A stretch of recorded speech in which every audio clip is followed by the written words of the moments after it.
So, if you've been paying attention to chatter on the internet these days, especially geeky chatter, you may have heard the term HTML5. Well, what is that? HTML stands for, forget it. But it's the behind-the-scenes coding language that makes us able to see stuff online.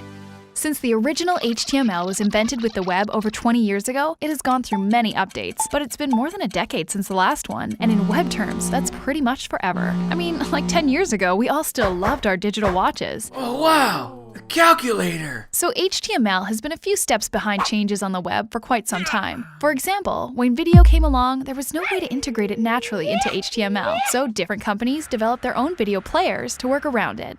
These worked okay, but they were all external plugins, meaning that you had to download them, and this was, well, annoying and potentially risky. HTML5 is adding capabilities to deal with this stuff, like video, right into its code, so that plugins hopefully won't be necessary. And there's plans to add a bunch more cool stuff that previously was tricky or even impossible to implement with HTML alone. The overall hope is that someday it will create a standard, consistent web experience across all devices and browsers.